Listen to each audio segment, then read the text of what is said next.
6월 16일 성경 읽기 시간입니다. 우리 오늘은 느헤미야 5장에서 7장, 느헤미야 5장에서 7장에 있는 말씀을 읽겠습니다. 5장. 백성 사이에서 유다인 동포를 원망하는 소리가 크게 일고 있다. 부인들이 더 아우성이다. 더러는 이렇게 울부짖는다. 우리 아들 딸들 거기에다 우리까지 이렇게 식구가 많으니 입에 풀칠이라도 하고 살아가려면 곡식이라도 가져오자. 또 어떤 이들은 이렇게 울부짖는다. 배가 고파서 곡식을 얻느라고 우리는 밭도 포도원도 집도 다 잡혔다. 또 어떤 이들은 이렇게 외친다. 우리는 왕에게 세금을 낼 돈이 없어서 밭과 포도원에 잡히고 돈을 꾸어야만 했다. 또 더러는 이렇게 탄식한다. 우리의 몸이라고 해서 유다인 동포들의 몸과 무엇이 다르냐? 우리의 자식이라고 해서 그들의 자식과 무엇이 다르단 말이냐? 그런데도 우리가 아들, 딸을 종으로 팔아야 하다니. 우리의 딸 가운데는 벌써 노예가 된 아이들도 있는데 밭과 포도원이 다 남의 것이 되어서 우리는 어떻게 손을 쓸 수도 없다.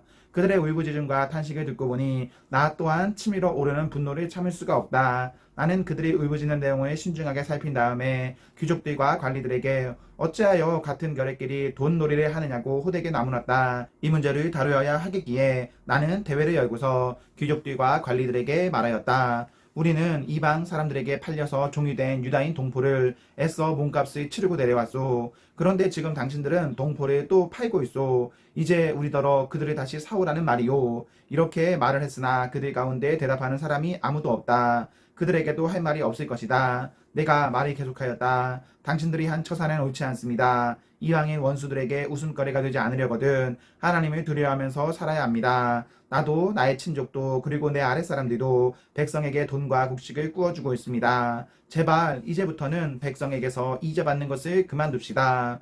그러니 당신들도 밭과 포도원과 올리브밭과 집을 오늘 당장 다 돌려주십시오. 돈과 곡식과 새 포도주와 올리브 기름을 꾸어주고서 받는 비싼 이자도 당장 돌려주십시오. 그들은 대답하였다. 모두 돌려주겠습니다. 그들에게서 아무것도 받지 않겠습니다. 말씀하신 대로 다 하겠습니다. 나는 곧 제사장들을 불러 모으고 그 자리에서 귀족들과 관리들에게 자기들이 약속한 것을 서약하게 하였다. 나는 또 나의 주머니를 털어 보이면서 말하였다.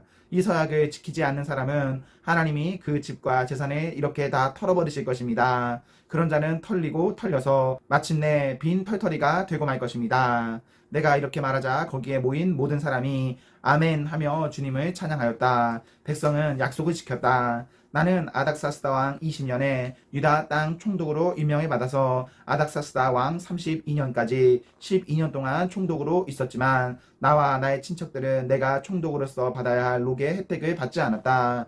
그런데 나보다 먼저 총독을 지낸 이들은 백성에게 힘겨운 세금을 물리고 양식과 포도주와 그 밖에 하루에 은 40세겔씩을 백성에게서 거두어 들였다. 총독들 밑에 있는 사람들도 백성을 착취하였다. 그러나 나는 하나님이 두려워서도 그렇게 하지 않았다. 나는 성벽 쌓는 일에만 힘을 기울였다. 내 아랫사람들도 뜻을 모아서 성벽 쌓는 일에만 마음을 썼다. 그렇다고 우리가 밭대기를 모은 것도 아니다. 나의 식탁에서는 주변 여러 나라에서 우리에게로 온 이들 밖에도 유다 사람들과 관리들 150명이 나와 함께 먹어야 했으므로 하루에 황소 한 마리와 기름진 양 6마리, 나의 짐승도 여러 마리를 잡아야 하였다. 또 열흘에 한 차례씩은 여러 가지 포도주도 모자라지 않게 마련해야만 하였다. 그런데 내가 총독으로서 마땅히 받아야 할 록까지 요구하였다면 백성에게 얼마나 큰 짐이 되었겠는가. 나의 하나님, 내가 이 백성을 위하여 하는 모든 일을 기억하시고 은혜를 베풀어 주십시오. 6장. 내가 성벽을 쌓아 올려 무너진 곳을 다 이었다는 말이 산발락과 도비야와 아랍 사람 게셈과 그 밖에 우리 원수의 귀에까지 들어갔다. 그러나 그때까지도 성문들의 문짝은 만들어 달지 못하고 있었는데 산발락과 게셈이 나에게 전가를 보내왔다. 오노 뒤판에 한 마을로 오시오. 거기에서 좀 만납시다. 나는 그 말 속에 그들이 나를 해치려는 흉계가 있는 줄 알았으므로 그들에게 사람을 보내어 다음과 같이 대답하였다. 나는 지금 큰 공사를 하고 있으므로 내려갈 수 없소. 어찌 이 일을 중단하고 여기를 떠나서 당신들에게로 내려가라는 말이요. 그런데도 그들은 똑같은 것을 4번씩이나 요구해 오고 그때마다 나도 똑같은 말로 대답하였다. 5번째도 산발랏이 심부름꾼을 시켜서 같은 내용을 보내왔다. 심부름꾼이 가지고 온 편지는 봉하지 않았는데 그 내용은 다음과 같다. 당신과 유다 사람들이 반역을 모의하고 있소. 당신이 성벽을 쌓는 것도 그 때문이라는 소문이 여러 민족 사이에 퍼져 있소. 가스모도 이 사실을 확인하였소. 더구나 이 보고에 따르면 당신은 그들의 왕이 되려고 하고 있으며 예루살렘에서 당신의 왕으로 떠받들고서 유다의 왕이 있다고 선포하게 할 예언자들까지 이미 임명하였다는 말이 들었소. 이러한 일은 이제 곧 왕에게까지 보고될 것이오. 그러니 만나서 함께 이야기합시다. 나는 그에게 회답을 보냈다. 당신이 말한 것은 사실이 아니오. 당신이 마음대로 생각하여 꾸며낸 것일 뿐이오. 그들은 우리에게 으름장을 놓았다. 그렇게 하면 우리가 겁이 먹고 공사를 중단하여 끝내 완성을 못할 것이라고 생각한 것이다. 하나님, 나에게 힘을 주십시오. 하루는 스마야를 만나려고 그의 집으로 찾아갔다. 그는 들레아의 아들이며 무에다벨의 손자인데 문 밖 출입을 하지 않고 있었다. 그가 나에게 말하였다. 하나님의 성전으로 갑시다. 성소 안으로 들어가서 성소 출입문들을 닫읍시다. 자객들이 그대를 죽이러 올 것입니다. 그들이 밤에 와서 반드시 그대를 죽일 것입니다. 나는 대답하였다. 나 같은 사람더러 도망이나 다니란 말입니까? 나 같은 사람이 성소에 들어갔다가는 절대로 살아나올 수 없습니다. 나는 그렇게는 못합니다. 나는 그때에 그가 하나님이 보내신 예언자가 아니라는 것을 알았다. 그는 도비야와 산발렛에게 매수되어서 나를 해치는 예언을 하였다. 그들이 스마야를 매수한 것은 나에게 겁을 주어 성소를 범하는 죄를 짓게 하여서 나의 명예를 떨어뜨리고 나를 헛되드려는 속셈이었다. 나의 하나님 도비야와 산발랏이 한 일을 잊지 마십시오. 예언자 노야다와 그 밖에 나에게 겁을 주려고 한 예언자들이 나에게 한 일을 잊지 마십시오. 성벽 공사는 52일 만인 엘룰월 25일에 끝났다. 우리의 모두 원수와 주변의 여러 민족이 이 소식을 듣고 완공된 성벽도 모았다. 그제서야 우리의 원수는 이 공사가 우리 하나님의 도움으로 이루어진 것임을 깨달았다. 그래서 그들은 기가 꺾였다. 그 무렵에 유다의 귀족들이 도비야에게 편지를 자주 보내고 도비야도 그들에게 편지를 보내곤 하였다. 도비야는 아라의 아들인 스가냐의 사이인데다가 도비야의 아들 여호하난도 베레가의 아들인 무슬람의 딸과 결혼하였으므로 유다에는 그와 동맹을 맺은 사람들이 많았다. 그들은 내 앞에서도 서슴없이 도비야를 칭찬하고 내가 하는 말은 무엇이든지 다 그에게 일러 바쳤다. 그래서 도비야는 나에게 협박 편지를 여러 통 보내서 위협하였다. 7장 성벽을 다시 쌓고 문들을 제자리에 단 다음에 나는 성전 문지기와 노래하는 사람과 레위 사람을 세우고 나의 아우 하나니와 성체지휘관 하나냐에게 예루살렘 경비를 맡겼다. 하나냐는 진실한 사람이고 남다르게 하나님을 두려워하는 사람이었다. 나는 그들에게 일렀다. 해가 떠서 환해지기 전에는 예루살렘 성문들을 열지 말고 해가 아직 높이 있을 때에 성문들을 닫고 빗장을 지르도록 하시오. 예루살렘 성 사람들로 경비를 세우시오. 일부는 지정된 초소에서 일부는 자기들의 집 가까이에서 경비를 서게 하십시오. 성읍은 크고 넓으나 인구가 얼마 안 되고 제대로 지은 집도 얼마 없었다. 귀족들과 관리들과 일반 백성을 모아서 가족별로 등록시키도록 나의 하나님이 나의 마음을 감동시키셨다. 마침 나는 1차로 돌아온 사람들의 가족별 등록부를 찾았는데 거기에는 다음과 같이 적혀있다. 바벨론 왕 느부갓네살에게 사로잡혀 바벨로니아로 끌려간 사람들 가운데서 많은 사람들이 바벨로니아 각 지방을 떠나 제 고향 땅 예루살렘과 유다로 돌아왔다. 그들은 수르바벨과 예수아와 니에미야와 아사라와 나아마와 나하마니와 모르드게와 비산과 미스베렛과 비교회와 느음과 바하나가 돌아올 때에 함께 돌아왔다.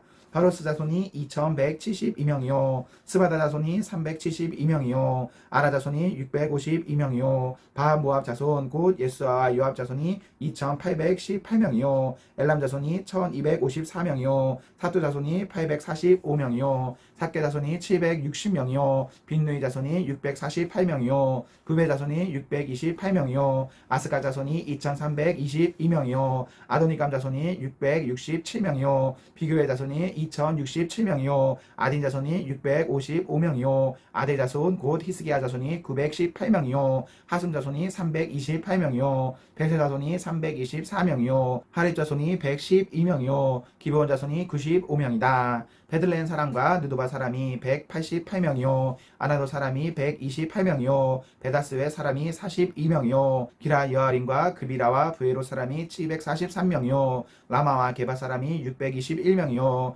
믹마스 사람이 122명이요 베델과 아이 사람이 123명이요 르보의 다른 마을 사람이 52명이요 엘람의 다른 사람 마을이 1254명이요 하림 사람이 320명이요 여리고 사람이 345명이요 로드와 하딧과 오노 사람이 721명이요 스나하 사람이 3930명이다. 제사장은 예수아 집안 여야다 자손이 973명이요 인메 자손이 1052명이요 바수의 자손이 1247명이요 하림 자손이 1017명이다. 레위 사람은 호두야의 자손들인 예수아와 감미의 자손이 74명이요 노래하는 사람은 아삽 자손이 148명이요 성전 문지기는 살룸 자손과 아데 자손과 달문 자손과 아굽 자손과 하디다 자손과 소베 자손인데 138명이다. 성전 마기꾼은 시아 자손과 하수바 자손과 다바오 자손과 게르스 자손과 시아 자손과 바돈 자손과 르바나 자손과 하가바 자손과 사이메 자손과 하난 자손과 깃대 자손과 가엘 자손과 르아야 자손과 르신 자손과 느고다 자손과 갓산 자손과 우사 자손과 바세야 자손과 베세 자손과 무은인 자손과 느비스림 자손과 박부 자손과 하그바 자손과 하르 자손과 바슬릿 자손과 무이다 자손과 하르사 자손과 바르거스 자손과 시스라 자손과 데마 자손과 느시아 자손과 하비다 자손이다. 솔로몬을 섬기던 종들의 자손은 소대 자손과 소베레 자손과 브리다 자손과 아엘라 자손과 다르곤 자손과 깃대 자손과 스바다 자손과 핫디 자손과 보게렐 하스바임 자손과 아몬 자손이다. 이상 성전 마기꾼과 솔로몬을 섬기던 종의 자손은 모두 392명이다. 이 밖에 데멜라와 데라르사와 그룹과 아돈과 인메 등 여러 곳에서 사람들이 왔지만 가문이 밝혀지지 않아서 그들이 이스라엘 자손인지 아닌지는 알 길이 없었다. 그들은 들레아 자손과 도비아 자손과 느고다 자손인데 모두 642명이다. 제사장 가문 가운데는 호바야 자손과 학고스 자손과 바르실레 자손도 있는데 이들 가운데서 바르실레는 길르앗 지방 사람인 바르실레 집안으로 장가를 들어서 장인의 이름을 이어받은 사람이다. 족보를 뒤져보았지만 그들은 그 조상이 확인되지 않았으므로 제사장 직분을 맡기에는 적합하지 않다고 생각해서 그 직분을 맡지 못하게 하였다. 유다 총독은 그들에게 우림과 둔비를 가지고 판결을 내리 제사장이 나타날 때까지는 가장 거룩한 음식은 먹지 말라고 명령하였다. 돌아온 회중의 수는 모두 42,360명이다. 그들이 부리던 남녀종이 7,337명이요 그 밖에 노래하는 남녀가 245명이다. 또 말이 736마리요 노새가 245마리요 낙태가 435마리요 나귀가 6,720마리이다. 가문의 우두머리 가운데는 건축기금에 내려온 사람들이 있었다. 총독도 금 1000다리과 쟁반 50개와 제사장 예보 530벌을 창고에 들여놓았다. 각 가문의 우두머리들이 공사를 위하여 창고에 바친 것은 금이 2만 다리기요 은이 2200만회였다. 나머지 백성이 바친 것은 금이 2만 다리기요 은이 2000만회요 제사장의 예복이 67벌이다. 제사장들과 레위 사람들과 성전 문지기들과 노래하는 사람들과 백성 가운데 일부와 성전 마기꾼들과 나머지 이스라엘 사람들은 저마다 고향의 자리를 잡았다. 이스라엘 자손이 그렇게 여러 마을에 흩어져서 살고 있었다. 7째 달이 되었을 때에. 아멘 아멘. 네, 우리 오늘 말씀을 이렇게 모두 읽었습니다. 우리 오늘 하루도 하나님과 사랑 앞에서 행복하십시오. 성령 충만하십시오. 안녕.